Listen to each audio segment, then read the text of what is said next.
Recording in progress. Praise the Lord. ശബ്ദം കേൾക്കാമോ? കേൾക്കാം കേൾക്കാം. ഓക്കെ, ചർച്ചയിൽ ഒന്നുണ്ടെങ്കിൽ അവർക്കാരും ഇന്ന് ഉയർത്തിയാണ്. Okay, thank U.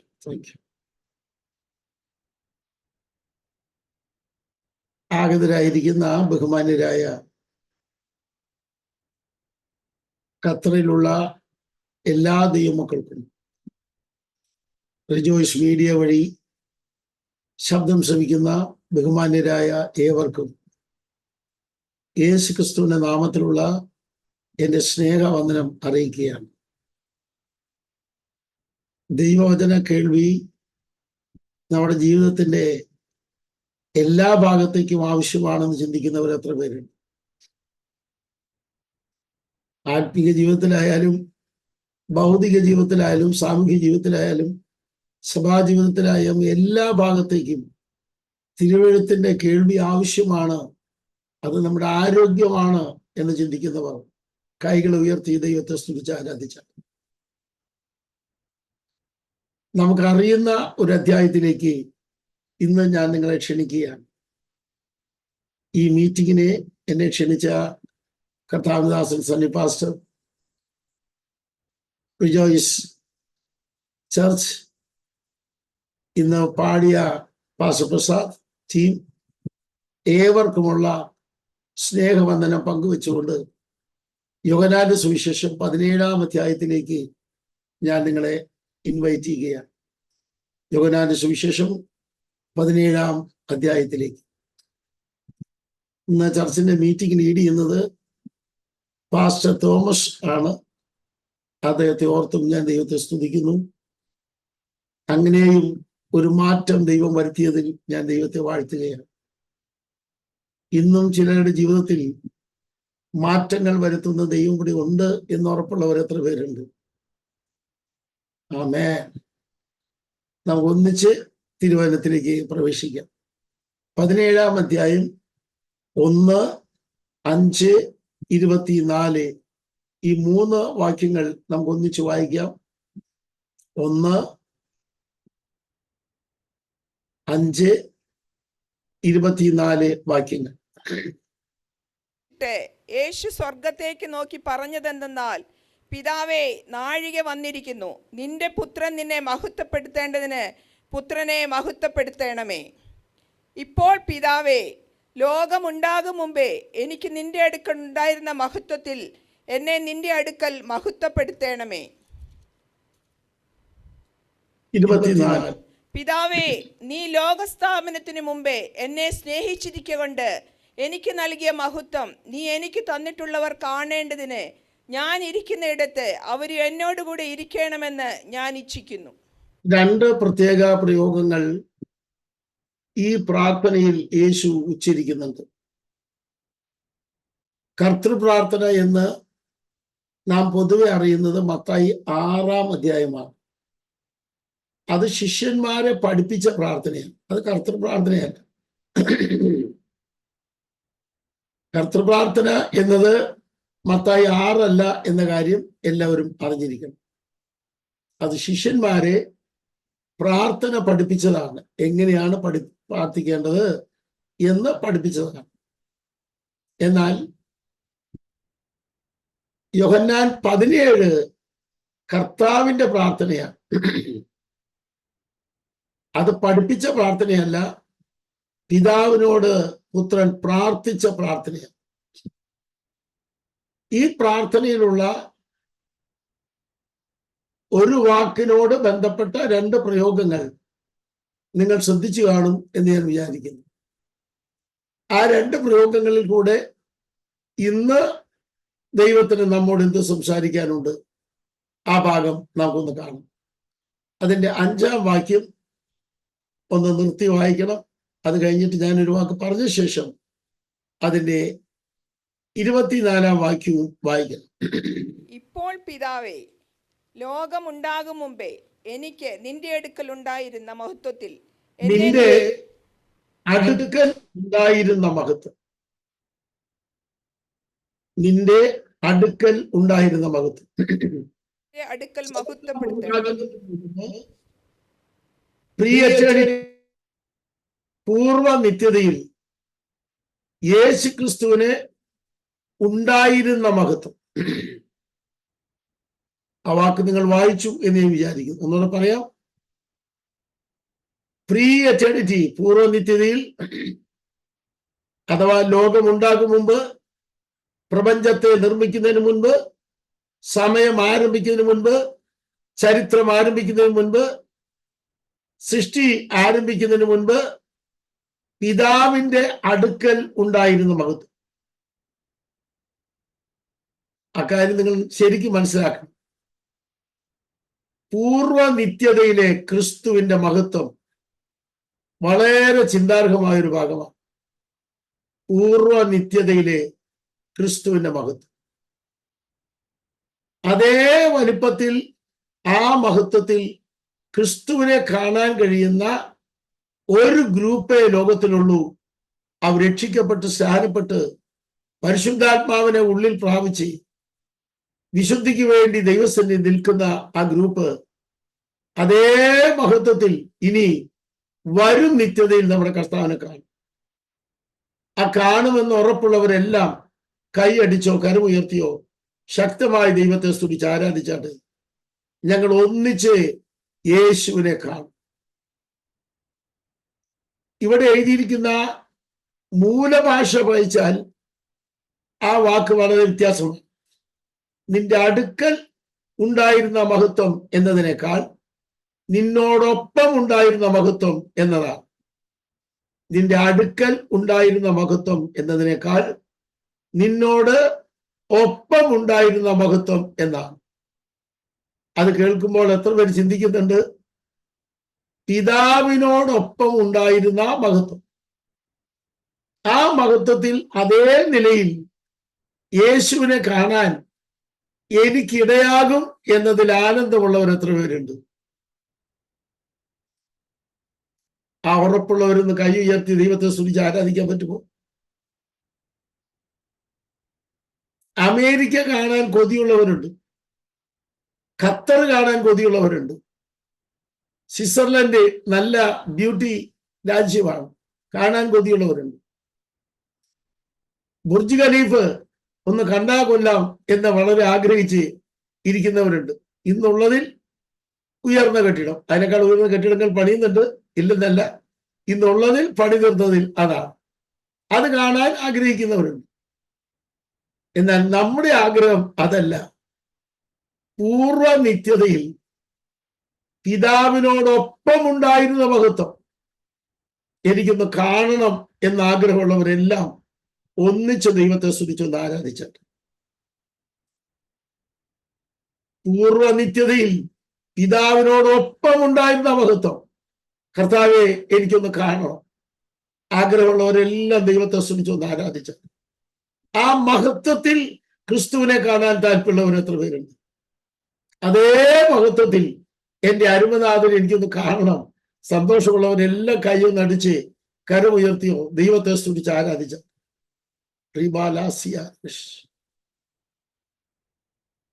വളരെ ചിന്താർഹമായ ഒരു ഭാഗമാണ് ഇന്ന് വരെ കേൾക്കാത്ത ദൂതിലേക്ക് നമ്മൾ കയറുന്നത്. പിതാവിനോടൊപ്പം ഉണ്ടായിരുന്ന മഹത്വം ഞാൻ എടുത്തെടുത്ത് പറയുകയാണ്.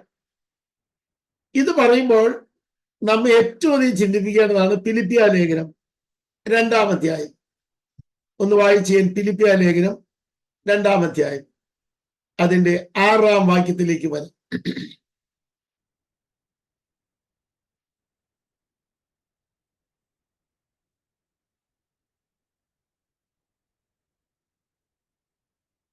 വേഷത്തിൽ മനുഷ്യനായി വിളങ്ങി തന്നെത്താൻ താഴ്ത്തി മരണത്തോളം, ക്രൂശിലെ മരണത്തോളം തന്നെ അനുസരണമുള്ളവനായി തീർന്നു. അവൻ ദൈവരൂപത്തിലിരിക്കെ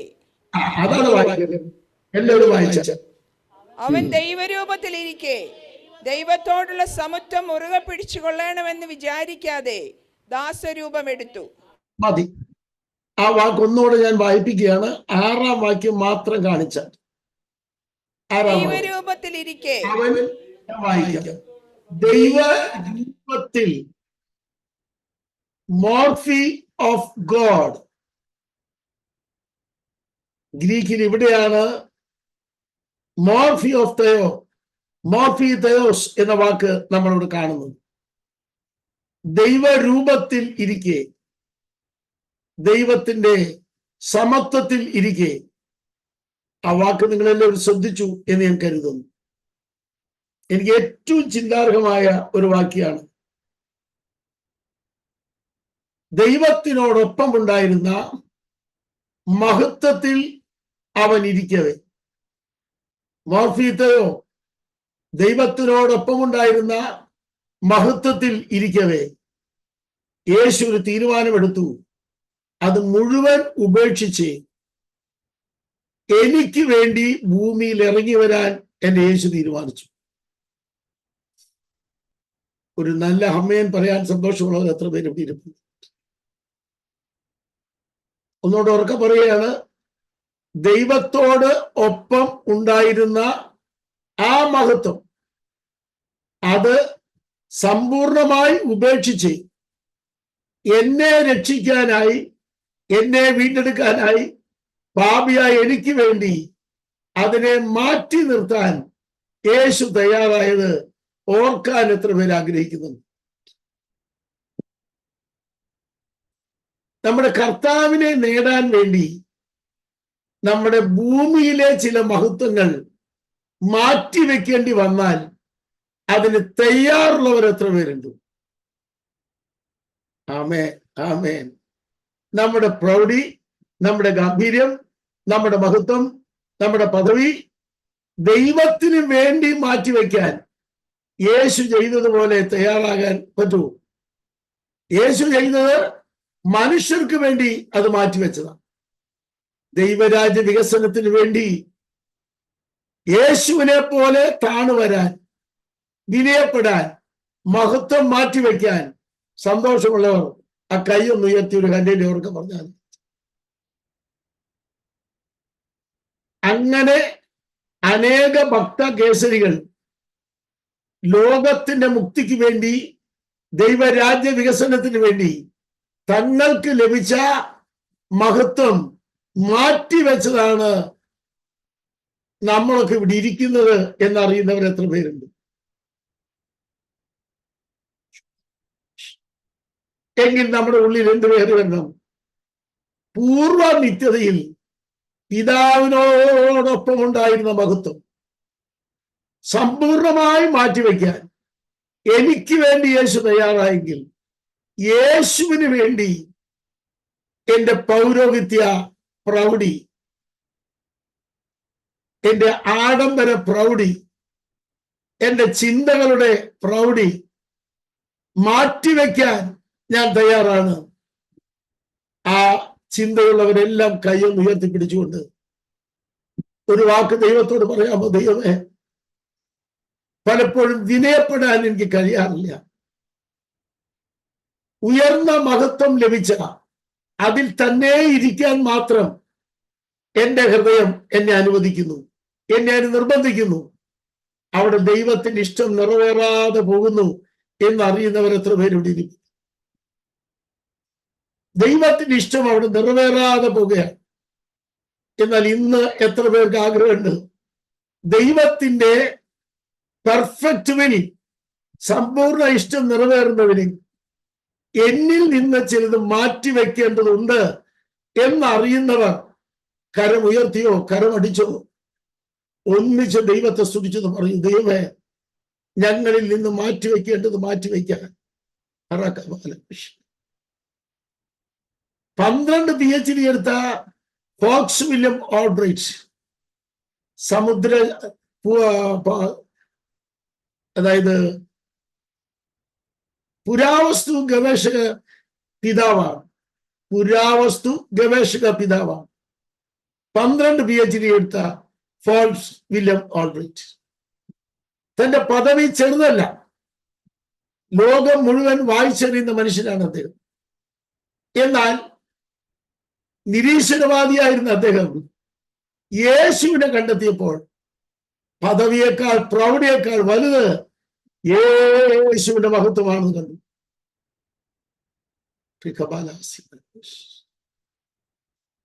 അങ്ങനെ കാണാൻ ഹൃദയമുള്ളവരെല്ലാം ദൈവത്തെ സ്തുതിച്ചൊന്ന് ആരാധിച്ചു.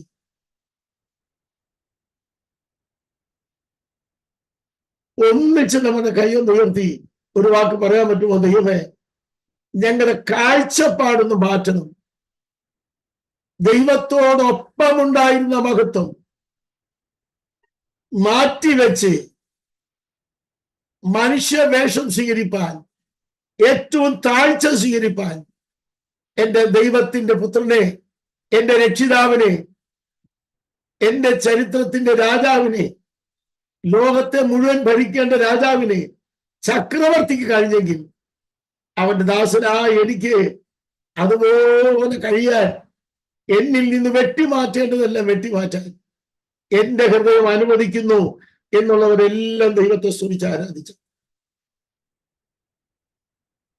നമുക്ക് ഒന്നിച്ച് ദൈവത്തോട് പറയാം, ദൈവമേ, അങ്ങനെ ഒരു വലിയ അനുഭവത്തിലേക്ക് ഇന്ന് പകൽ റിജോയ്സ് മിനിസ്ട്രി വരാൻ ഒന്നിച്ച് പ്രാർത്ഥിക്കാം.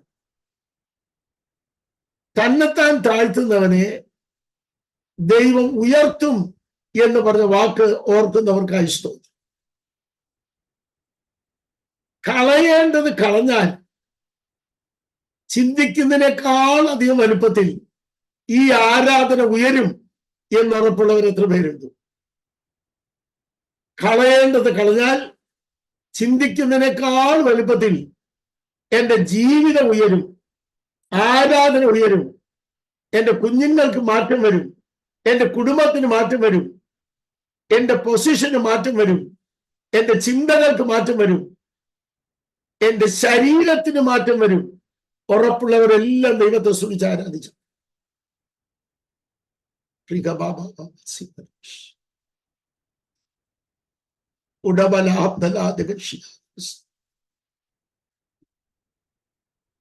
ഇന്ന് അങ്ങനെ താല്പര്യമുള്ളവരെല്ലാം കൈയടിച്ച് ദൈവത്തെ സ്തുതിച്ചൊന്ന് ആരാധിക്കാമോ? അതേ കർത്താവേ, അതെ, ഞങ്ങളുടെ ജീവിതത്തിൽ അനാവശ്യമായി സൂക്ഷിക്കുന്ന തെറ്റായ മഹത്വ പ്രൗഢികൾ ഇന്ന് താഴെ ഇറക്കി വെച്ച് ദൈവം ആഗ്രഹിക്കുന്ന ഉയർന്ന സ്ഥാനത്തേക്ക്, ഉച്ചസ്ഥായിലേക്ക്, ദൈവത്തിന്റെ ഹൃദയപ്രകാരമുള്ള ക്ലൈമാക്സിലേക്ക് ഞങ്ങൾ വരാൻ തയ്യാറാണ് എന്നുള്ളവരെല്ലാം ദൈവത്തെ സ്തുതിച്ച് ആരാധിച്ചു.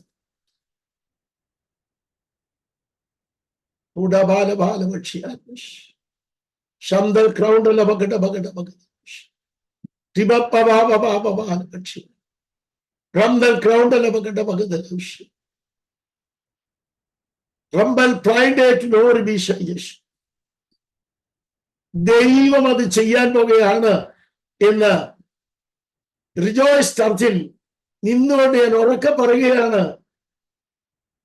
എന്റെ ഉള്ളിൽ ഉരുത്തിരിഞ്ഞ എന്നെ കുറിച്ചുള്ള പ്രൗഢി ആയ ചിന്ത, ഗാംഭീര്യമായ ചിന്ത, മഹത്വമായ ചിന്ത, പദവിയുടെ ചിന്ത, പൊസിഷന്റെ ചിന്ത ഉടച്ചു തകർക്കുകയാണ് ഞാൻ.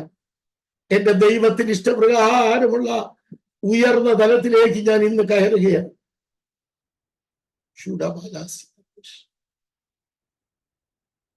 ചിന്തിക്കാത്ത നിലയിലുള്ള ഉയർന്ന പദവി ഈ മീറ്റിംഗിൽ ചിലർ സ്വീകരിക്കും എന്നുറപ്പുള്ളവർ ദൈവത്തെ സ്തുതിച്ച് ആരാധിച്ചു. കളയേണ്ടത് കളഞ്ഞാൽ അനാവശ്യമായി കൊണ്ടു നടക്കുന്ന പ്രൗഢി ചിന്ത നിലത്തിറക്കി വെച്ചാൽ എന്റെ ദൈവത്തിന് നിന്നെ ഉയർത്താനുണ്ട് എന്നറിയുന്നവർ ദൈവത്തെ സ്തുതിച്ച് ആരാധിച്ചു.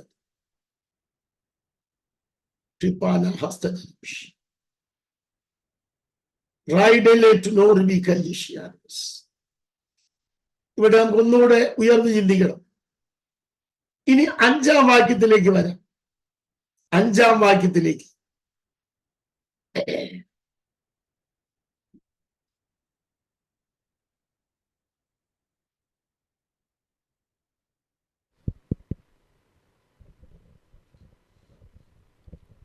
ക്രിസ്തേശുവിലുള്ള ഭാവം തന്നെ നിങ്ങളിലും ഉണ്ടായിരിക്കട്ടെ.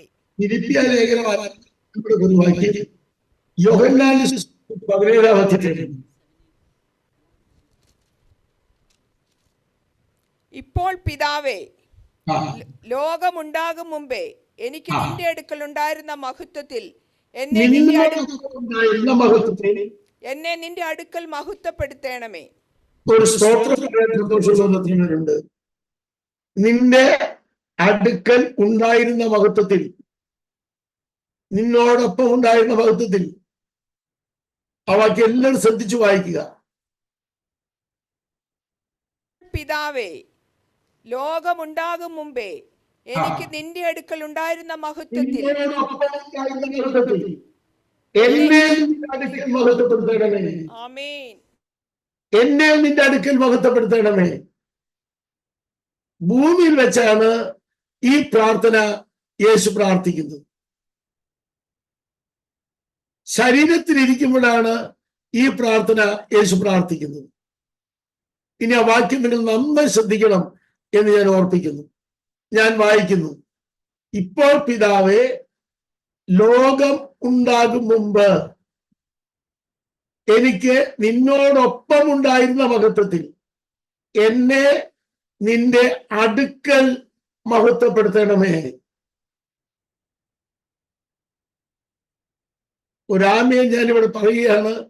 അതിന്റെ ആഴം കാണാൻ നിങ്ങളുടെ ശ്രദ്ധയെ കൊണ്ടുവരികയാണ്. എന്ന് 24-ാം വാക്യം ഒന്ന് വായിക്കും. 24-ാം വാക്യം എല്ലാവരും ഒന്ന് വായിച്ചേ. 24-ാം വാക്യം.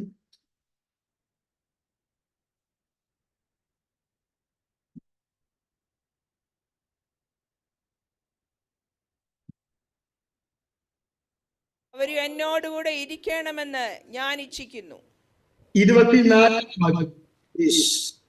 പിതാവേ, നീ ലോകസ്ഥാപനത്തിന് മുമ്പേ എന്നെ സ്നേഹിച്ചിരിക്കൊണ്ട് എനിക്ക് നൽകിയ മഹത്വം എനിക്ക് നൽകി. എല്ലാവരും വായിച്ചാലും നിന്നോടൊപ്പം എനിക്ക് നിന്നോടൊപ്പം ഉണ്ടായിരുന്ന മഹത്വമാണ് 5-ാം വാക്യത്തിൽ. അത് ചരിത്രത്തിൽ വരും മുമ്പ്. എന്നാൽ യേശു ചരിത്രത്തിൽ വന്നപ്പോ പറയുകയാണ് എനിക്ക് നൽകിയ മഹത്വം. ഒരു ആമേൻ പറയാൻ പറ്റുമോ നിങ്ങൾക്ക്? ആമേൻ. എനിക്ക് നൽകിയ മഹത്വം. ഇവിടെ ഒപ്പമുണ്ടായിരുന്ന മഹത്വം അല്ല. യേശു ചരിത്രത്തിൽ വന്നപ്പോൾ ചരിത്രത്തിൽ യേശു സ്വീകരിച്ച ശരീരം, ചരിത്രത്തിൽ യേശു സ്വീകരിച്ച വേഷം, അത് ദാസ്യ വേഷമായിരുന്നു.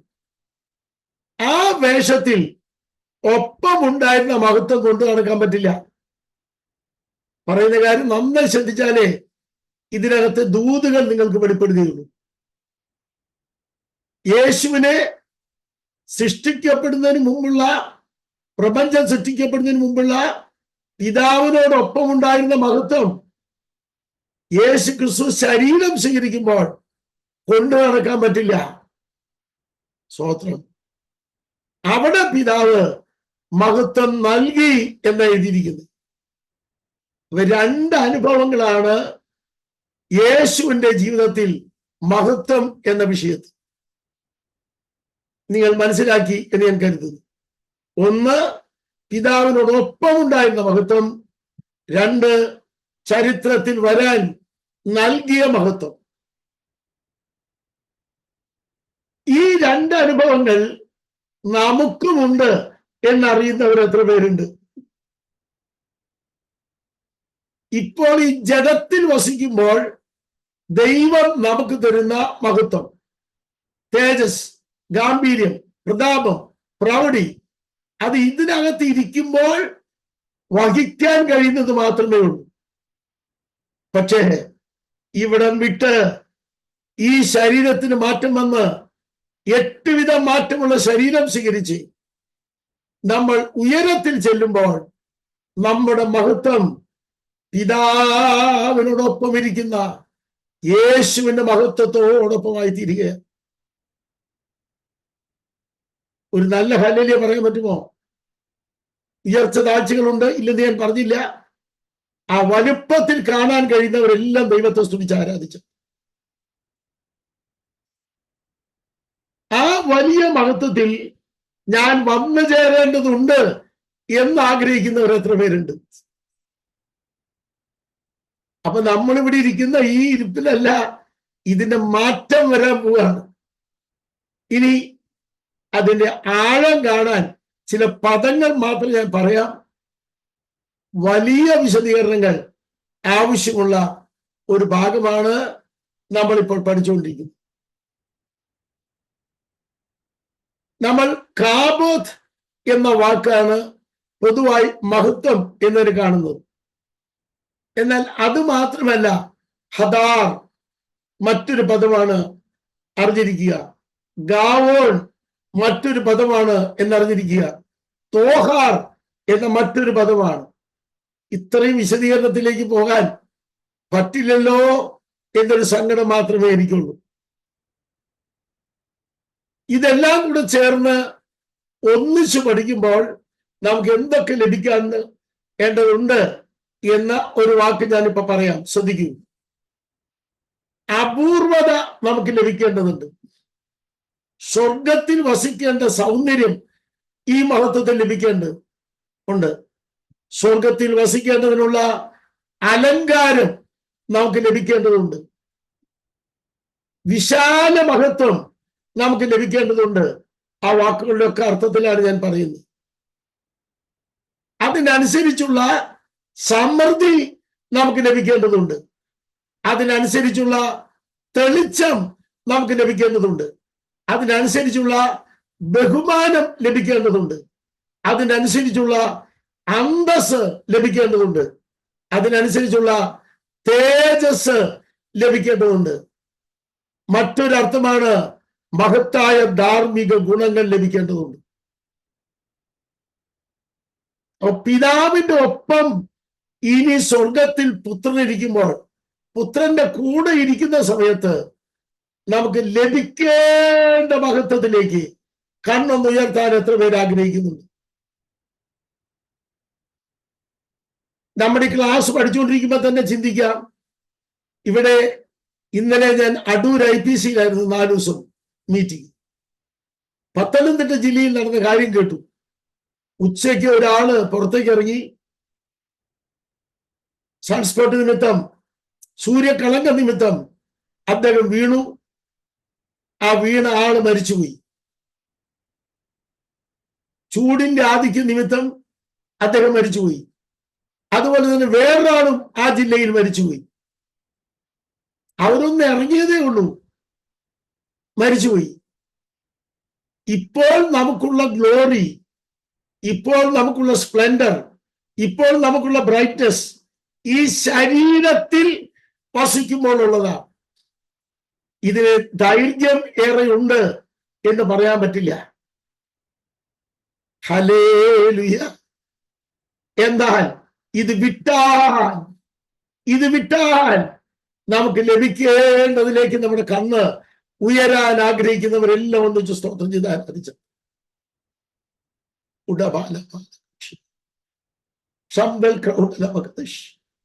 നമ്മുടെ കാഴ്ചപ്പാടൊന്ന് മാറാൻ ആഗ്രഹിക്കുന്നവർ എത്ര പേരുണ്ട്? ഭൗമ മഹത്വത്തെക്കാൾ നിത്യതയിലെ മഹത്വത്തിലേക്ക് എന്റെ കണ്ണൊന്ന് ഓടിക്കാൻ ഈ മീറ്റിംഗിൽ കർത്താവ് കൃപ തരണമെന്ന് ആഗ്രഹിക്കുന്നവരൊക്കെ ഒന്നിച്ച് പ്രാർത്ഥിച്ചാണ്.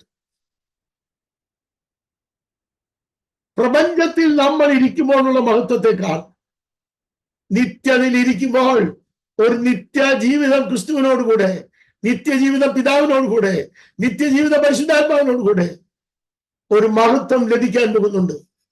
അതിലേക്ക് നമ്മുടെ കണ്ണ് ഒന്ന് തിരിയണം എന്ന് ആഗ്രഹിക്കുന്നവർ ഒന്നിച്ച് ദൈവത്തെ സ്തുതിച്ച് ആരാധിച്ചു.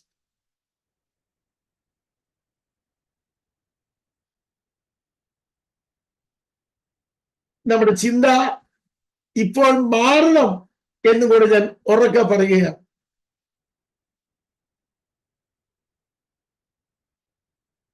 ഇവിടെ ആ വിഷയത്തിന്റെ ആഴത്തിലേക്ക് നമുക്ക് ഒന്നുകൂടെ കക്കാൻ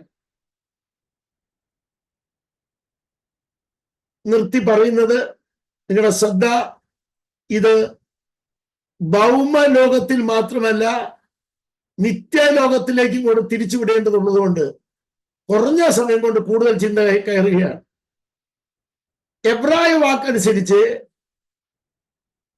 ശുദ്ധീകരിക്കപ്പെട്ട മഹത്വം എന്നൊരു പദമുണ്ട്. ശുദ്ധീകരിക്കപ്പെട്ട മഹത്വം. അപ്പൊ ഇന്ന് ശുദ്ധീകരിക്കപ്പെടാത്ത ഈ ശരീരത്തിൽ ഇവിടെ വസിക്കേണ്ടതിന് മാത്രം ലഭിക്കുന്ന മഹത്വമാണ്. ആ കാബോദാണ്, ആ തോഹാറാണ്, ആ ഹദാറാണ് നമുക്ക് ലഭിക്കുന്നത്. എന്നാൽ അത് മാറി നിത്യതയിലേക്ക് നമ്മുടെ കണ്ണുകൾ ഉയർത്തി ഇന്നിവിടെ വിട്ടുപോയാൽ എന്റെ യേശുവിനോടൊപ്പം, പിതാവിനോടൊപ്പം, പരിശുദ്ധാത്മാവിനോടൊപ്പം നിത്യതയിലെ സ്വർഗത്തിൽ ദൈവത്തിന്റെ വിശുദ്ധിയും മഹത്വം നിറഞ്ഞു നിൽക്കുന്ന സ്ഥലത്ത് ലഭിക്കേണ്ട മഹത്വം ഇപ്പോഴേ ചിന്തിക്കണമെന്ന യേശു പറഞ്ഞു. ആമേൻ. ഉയരത്തിലുള്ളത് നിങ്ങൾ ചിന്തിപ്പീൻ, ഉയരത്തിലുള്ളത് നിങ്ങൾ ചിന്തിപ്പീൻ. ഇവിടെ രണ്ടാം ഭാഗം ഞാൻ നിങ്ങളോട് പറയട്ടെ. ഇതിന്റെ രണ്ടാം ഭാഗം നൽകിയ മഹത്വം എന്നുറക്കെ പറഞ്ഞേ, നൽകിയ മഹത്വം. അപ്പൊ അതിന്റെ സ്പ്ലെൻഡർ, അതിന്റെ മെജസ്റ്റി ഒക്കെ നമ്മൾ പഠിക്കേണ്ടതാണ്. അതിന്റെ ഗാംഭീര്യം, രൂപം, ഭാവം, സൗന്ദര്യം, ശ്രേഷ്ഠത, അതിന്റെ ബഹുമാനം, അതിന്റെ പ്രകാശം. ഇവിടെ ഒരു വാക്ക് ഞാൻ പറയുമ്പോൾ നിങ്ങൾ ശ്രദ്ധിക്കുക. നിങ്ങൾക്ക് നന്നായി കേൾക്കാൻ കഴിയുന്നുണ്ട് എന്ന് ഞാൻ കരുതുന്നു. ഞാൻ നിർത്തി പറയുന്നത് എല്ലാവരും എഴുതിയെടുക്കണം, ഇത് നിങ്ങൾ പഠിക്കണം എന്നാണ് ഞാൻ പറയുന്നത്. ഒന്നോടെ ഞാൻ പറയാം. നൽകിയ മഹത്വം, നിത്യതയിൽ നിലനിൽക്കുന്ന മഹത്വം. ഇത് രണ്ടാണ് എന്നറിയുന്നവർ എത്ര പേരുണ്ട്?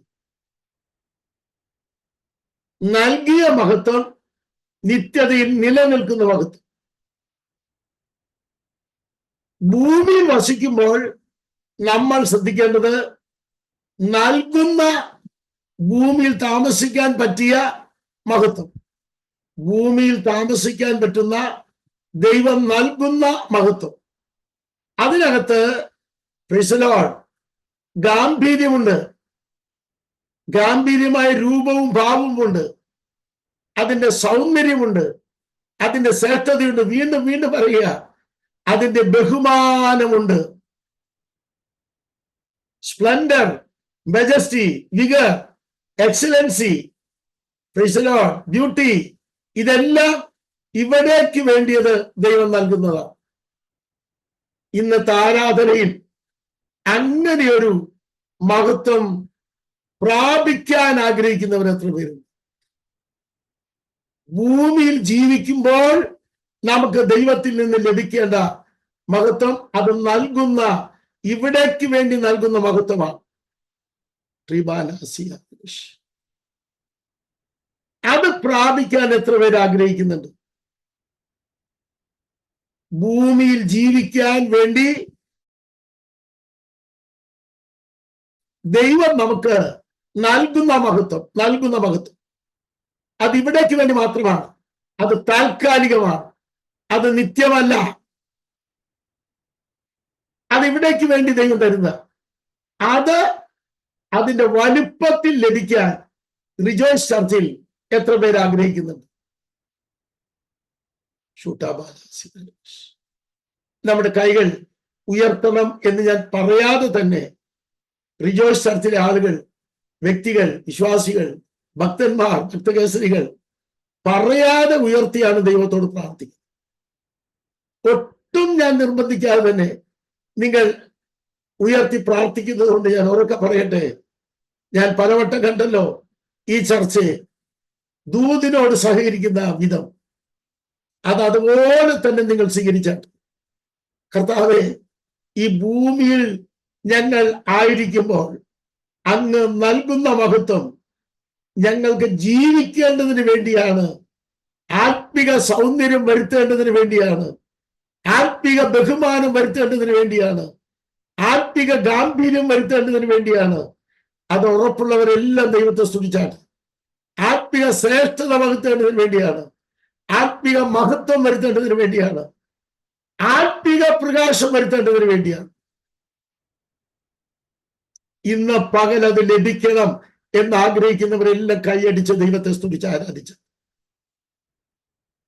ആത്മാർത്ഥമായി ഞാൻ പറയാതെ തന്നെ നിങ്ങൾ പ്രാർത്ഥിച്ചു.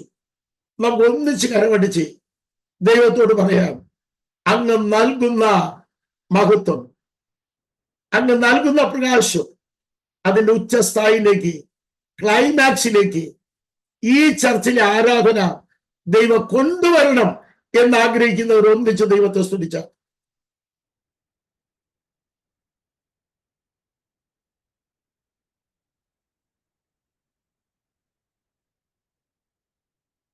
നൽകുന്ന മഹത്വത്തിന്റെ തീവ്രതയിലേക്ക് വരാൻ ആഗ്രഹിക്കുന്നവർ എത്ര പേരുണ്ട്? നൽകുന്ന മഹത്വത്തിന്റെ സൗന്ദര്യത്തിലേക്ക് വരാൻ ആഗ്രഹിക്കുന്നവർ എത്ര പേരുണ്ട്? നൽകുന്ന മഹത്വത്തിന്റെ ഗാംഭീര്യത്തിലേക്ക് വരാൻ ആഗ്രഹിക്കുന്നവർ എത്ര പേരുണ്ട്?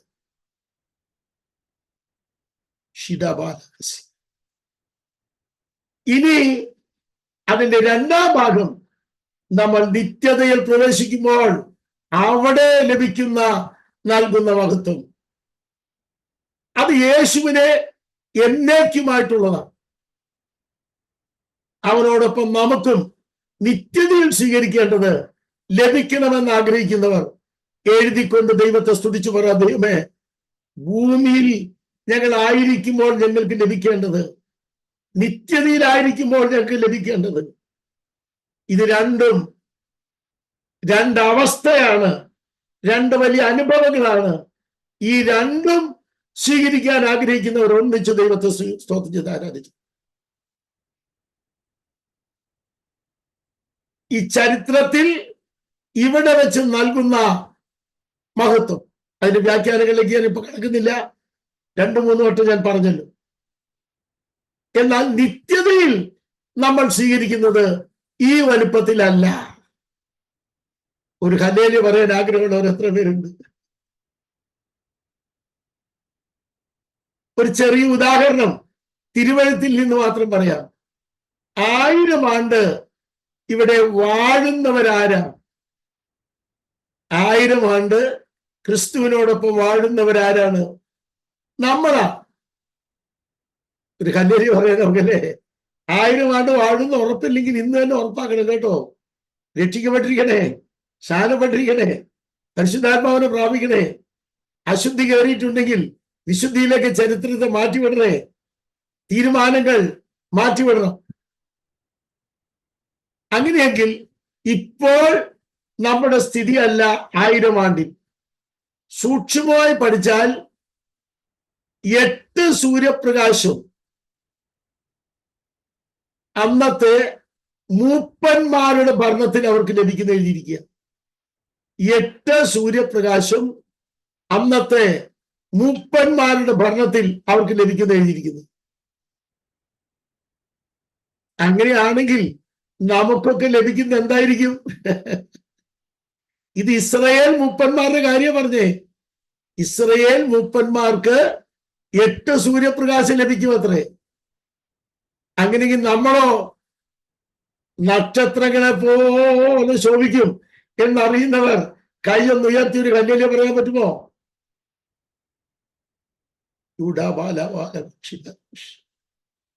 ആ മഹത്വത്തിലേക്ക് ഒന്ന് പ്രവേശിക്കണം എന്ന ആഗ്രഹമുള്ളവർ എത്ര പേരുണ്ട്? നമ്മുടെ കൈകൾ ഉയർത്തി ദൈവത്തെ സ്തുതിച്ചെന്ന് പറയാമോ? നമ്മുടെ ഇന്നത്തെ വെണ്ണീരിലിരിക്കുന്ന സ്ഥിതി, കണ്ണുനീരിലിരിക്കുന്ന സ്ഥിതി, സങ്കടത്തിലിരിക്കുന്ന സ്ഥിതി, ദുഃഖത്തിലിരിക്കുന്ന സ്ഥിതി, തല ഉയർത്താൻ പറ്റാത്ത വേദന കൊണ്ട് മൂടുന്ന സ്ഥിതി, ഒരിക്കലും ഇനി തല ഉയർത്താൻ പറ്റില്ലെന്ന് ലോകം വിധിയെഴുതുന്ന സ്ഥിതി, ചരിത്രത്തിൽ കണ്ണു തുറക്കാൻ പറ്റില്ലെന്ന് പറഞ്ഞ് എഴുതി വയ്ക്കുന്ന സ്ഥിതി, അതിന്റെ മധ്യത്തിൽ ഇന്നും ഭൂമിയിൽ ജീവിക്കാൻ തക്ക മഹത്വം ദൈവം നൽകും എന്നുറപ്പുള്ളവർ ദൈവത്തെ സ്തുതിച്ച് ആരാധിച്ച. നൽകിയ മഹത്വം. അങ്ങനെ ഒരു വിടുതൽ യേശുവിൽ നിന്ന് ഇന്ന് സ്വീകരിക്കാൻ എത്ര പേർ ആഗ്രഹിക്കുന്നുണ്ട്? യേശു നൽകുന്ന മഹത്വത്തിൽ ശാരീരികമായി, മാനസികമായി, ആത്മീകമായ വിടുതൽ, ആ ചങ്ങല പൊട്ടൽ, ആ കയറ് മുറിക്കൽ,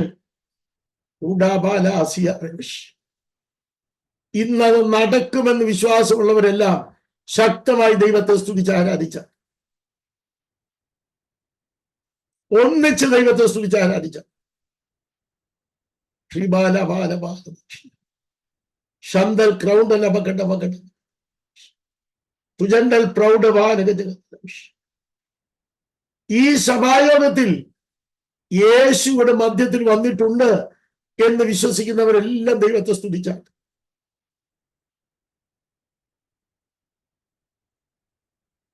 ഊരിരുൾ മാത്രമേ ഉള്ളൂ എന്റെ ജീവിതത്തിൽ എന്ന് പറയാൻ പിശാച് നിർബന്ധിക്കുമ്പോൾ ധൈര്യമായി പറയാം, അതിന്റെ മധ്യത്തിലും മഹത്വം നൽകുന്നവനുണ്ട് എന്നറിയുന്നവർ ദൈവത്തെ സ്തുതിച്ച് ആരാധിച്ച, അതിന്റെ മധ്യത്തിലും മഹത്വം നൽകുന്നവരുണ്ട്. ഉറപ്പുള്ളവരെല്ലാം കൈയും ഉയർത്തി ദൈവത്തെ ആരാധിച്ച, കരമടിച്ച് ദൈവത്തിന് മഹത്വം കൊടുക്കാൻ പ്രയാസമില്ലെങ്കിൽ നിങ്ങൾ ഇരിക്കുന്ന ഇരിപ്പിൽ പറയൂ, റിജോയ്സ് ചർച്ചിൽ സഭായോഗത്തിൽ നൽകുന്ന മഹത്വം ഞങ്ങൾ കാണും എന്ന് പറയാൻ ധൈര്യമുള്ളവർ എത്ര പേരുണ്ട്? നൽകുന്ന മഹത്വം ഞങ്ങൾ കാണും എന്ന് പറയാൻ ധൈര്യമുള്ളവർ ഒന്നിച്ച് ദൈവത്തെ സ്തുതിച്ച് ആരാധിച്ച, ഒരുമിച്ച് ദൈവത്തെ സ്തുതിച്ച് ആരാധിച്ച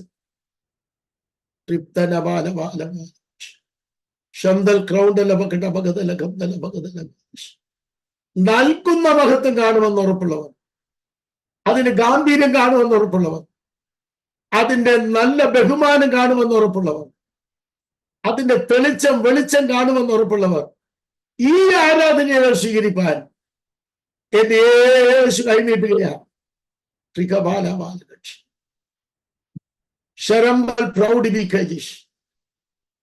ശരീരസ്ഥിതി മാറും, വേദനകൾ മാറും. അങ്ങനെ ഒരു പ്രോഗ്രാം ഇതിനകത്ത് ദൈവം ഒളിപ്പിച്ചു വെച്ചിട്ടുണ്ട്. തരുന്ന മഹത്വത്തിൽ വിടുതലുകളുണ്ട് എന്നറിയുന്നവർ ദൈവത്തെ സ്തുതിച്ച് ആരാധിച്ച,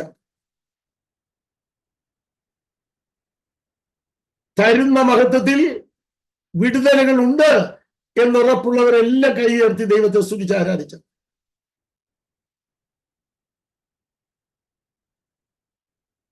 നൽകുന്ന മഹത്വത്തിലെ വിടുതൽ ഭൂമിയിൽ വെച്ച് ലഭിക്കാൻ ഈ സഭായോഗത്തിൽ ഒരവസരം ദൈവം ഒരുക്കുകയാണ്.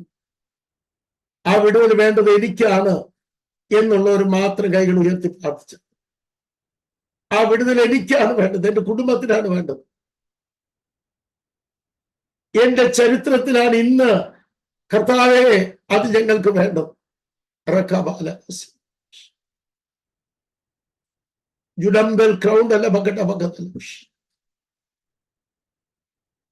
അനക്കാൻ കഴിയാതെ ബോഡി കട്ടിലിൽ നിശ്ചലമായിട്ടിരിക്കുകയാണെങ്കിൽ ഈ മഹത്വം കയറി വരുമ്പോൾ ആ കെട്ടുപൊട്ടുകയും ശരീരം ചലിക്കുകയും ചെയ്യും എന്നുറപ്പുള്ളവർ കൈയടിച്ച ദൈവത്തെ സ്തുതിച്ച് ആരാധിക്കും.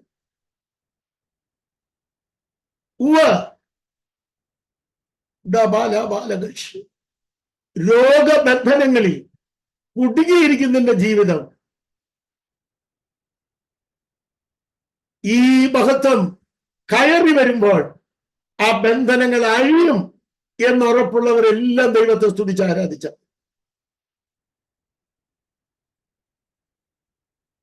ചിന്തകൾ സ്തംഭിച്ച് ഒരടി മുമ്പോട്ട് ചിന്തിക്കാൻ കഴിയാതെ ചങ്ങലയിലിരിക്കുകയാണെങ്കിൽ ധൈര്യമായി പറയാമോ, നൽകുന്ന മഹത്വത്താൽ ഒഴുക്കില്ലാതെ ചിന്തകൾ അസ്തമിച്ചെങ്കിൽ അവിടെ ആ കുത്തിനടിയിൽ കോമയിട്ട് ആരംഭിക്കുകയാണ് ഇന്ന് എന്നറിയുന്നവർ ദൈവത്തെ സ്തുതിച്ച് ആരാധിക്കും.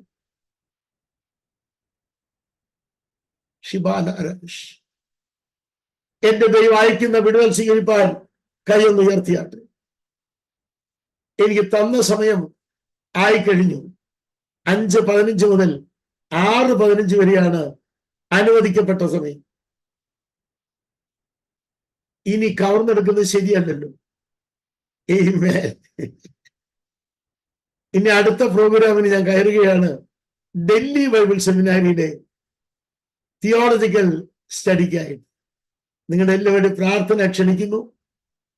ദൈവം നമ്മളെല്ലാവരും അനുഗ്രഹിക്കട്ടെ. ഒരു വാക്ക് നമ്മുടെ കണ്ണടച്ച് പ്രാർത്ഥിക്കണം. കരുണാസമ്പന്നനായ ദൈവം, നിത്യതയ്ക്ക് വേണ്ടി നൽകുന്ന മഹത്വവും ചരിത്രത്തിന് വേണ്ടി നൽകുന്ന മഹത്വവും രണ്ടായി തിരിച്ചു കാണാൻ ദൈവം ഞങ്ങൾക്ക് തന്ന ഭാഗ്യത്തിനായി സ്തോത്രം. ഈ ശരീരത്തിൽ ഞങ്ങൾ സ്വീകരിക്കേണ്ട ഇനിയും സ്വീകരിക്കാൻ പോകുന്ന മഹത്വത്തിന്റെ ചില വഴികൾ ഞങ്ങൾ കാണുകയുണ്ടായി. ഇന്ന് ആ മഹത്വം ലഭിക്കുകയും അതിലൂടെ ശാരീരികവും മാനസികവും ആത്മികമായി വിടുതൽ പ്രാപിക്കാൻ കൊതിക്കുന്നവർക്ക് വേണ്ടി ഒരു വലിയ വിടുതൽ ഈ ചർച്ചിൽ ഇന്ന് എന്റെ കർത്താവ് അയക്കുന്നത്. യേശു ക്രിസ്തുവിന്റെ നാമത്തിൽ ആ വിടുതലിനായി ഞങ്ങൾ കൊതിച്ച് പ്രാർത്ഥിക്കുക.